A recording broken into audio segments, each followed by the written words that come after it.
ನಿಮ್ಮ ಮಕ್ಕಳಿಗೆ ತಿಂಗಳಲ್ಲಿ 3 ಬಾರಿ ಜ್ವರ ಬರ್ತಿದೆಯಾ? ಮಕ್ಕಳು ಆಗಾಗ್ಗೆ ಶೀತ ಜ್ವರ ಆಗೋದಕ್ಕೆ ನಿಜವಾದ ಕಾರಣ ಗೊತ್ತಾ? ಇದು ಇಂದಿನ ಪೋಷಕರು ಎದುರಿಸುವ ಬಹಳ ಸಾಮಾನ್ಯ ಸಮಸ್ಯೆ.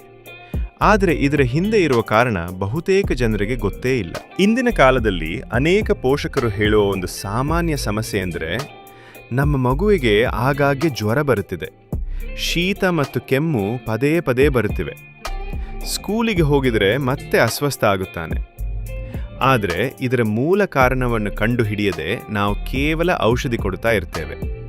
ಔಷಧಿ ಕೊಡ್ತೀರಾ, ಕೆಲವು ದಿನ ಸರಿಯಾಗುತ್ತದೆ, ಮತ್ತೆ ಜ್ವರ ಬರುತ್ತಿದೆಯಾ? ಆಯುರ್ವೇದ ಪ್ರಕಾರ ಇದು ಸಾಮಾನ್ಯ ಸಮಸ್ಯೆ ಅಲ್ಲ. ಇದು ದೇಹದ ರೋಗ ನಿರೋಧಕ ಶಕ್ತಿ ಕಡಿಮೆ ಆಗಿರುವ ಸಂಕೇತ ಆಗಿರಬಹುದು.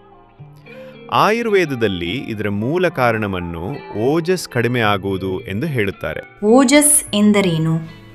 ಆಯುರ್ವೇದದ ಪ್ರಕಾರ ಓಜಸ್ ಅಂದರೆ ದೇಹದ ರೋಗ ನಿರೋಧಕ ಶಕ್ತಿ. ದೇಹದಲ್ಲಿ ಓಜಸ್ ಚೆನ್ನಾಗಿದ್ದರೆ ಮಕ್ಕಳು ಬಲವಾಗಿರುತ್ತಾರೆ, ರೋಗಗಳು ಕಡಿಮೆ ಬರುತ್ತವೆ, ಶಕ್ತಿ ಮತ್ತು ಉತ್ಸಾಹ ಇರುತ್ತದೆ. ಆದರೆ ಓಜಸ್ ಕಡಿಮೆ ಆದರೆ ಜ್ವರ, ಶೀತ, ಕೆಮ್ಮು, ಗಂಟಲು ನೋವು ಇವು ಪದೇ ಪದೇ ಬರುತ್ತವೆ. ಮಕ್ಕಳಲ್ಲಿ ಇಮ್ಯುನಿಟಿ ಕಡಿಮೆ ಆಗುವ 5 ಪ್ರಮುಖ ಕಾರಣಗಳು. 1. ಜೀರ್ಣಕ್ರಿಯೆ ದುರ್ಬಲ, ಅಗ್ನಿ ಕಡಿಮೆ. ಆಯುರ್ವೇದದಲ್ಲಿ ಅಗ್ನಿ ಅಂದರೆ ಜೀರ್ಣಕ್ರಿಯೆಯ ಶಕ್ತಿ. ಮಕ್ಕಳಿಗೆ ಜೀರ್ಣಕ್ರಿಯೆ ಸರಿಯಾಗಿ ಆಗದಿದ್ದರೆ ಆಹಾರ ಸರಿಯಾಗಿ ಜೀರ್ಣವಾಗುವುದಿಲ್ಲ, ಪೋಷಕಾಂಶಗಳು ದೇಹಕ್ಕೆ ಸಿಗುವುದಿಲ್ಲ, ಇಮ್ಯುನಿಟಿ ಕಡಿಮೆ ಆಗುತ್ತದೆ. 2.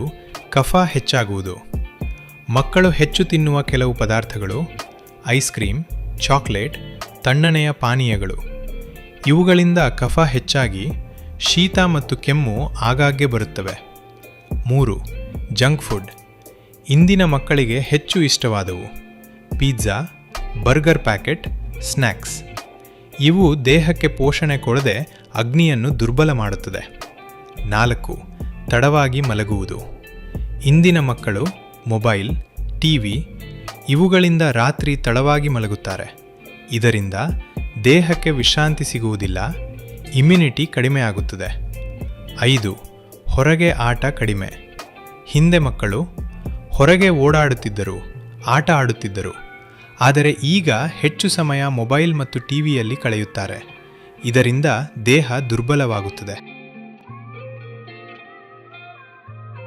ಮಕ್ಕಳು ಆಗಾಗ್ಗೆ ಅಸ್ವಸ್ಥರಾಗುವುದನ್ನು ಸಾಮಾನ್ಯ ಎಂದು ನಿರ್ಲಕ್ಷ್ಯ ಮಾಡಬೇಡಿ. ಮೂಲ ಕಾರಣವನ್ನು ಅರಿತುಕೊಂಡು ದೇಹದ ಇಮ್ಯುನಿಟಿ ಹೆಚ್ಚಿಸುವುದು ತುಂಬ ಮುಖ್ಯ. ಆಯುರ್ವೇದದಲ್ಲಿ ಮಕ್ಕಳ ಆರೋಗ್ಯವನ್ನು ಕಾಪಾಡಲು ಅನೇಕ ಉತ್ತಮ ವಿಧಾನಗಳಿವೆ. ಇಂತಹ ಆರೋಗ್ಯ ಮಾಹಿತಿಗಾಗಿ ನಮ್ಮ ಚಾನಲನ್ನು ಸಬ್ಸ್ಕ್ರೈಬ್ ಮಾಡಿ.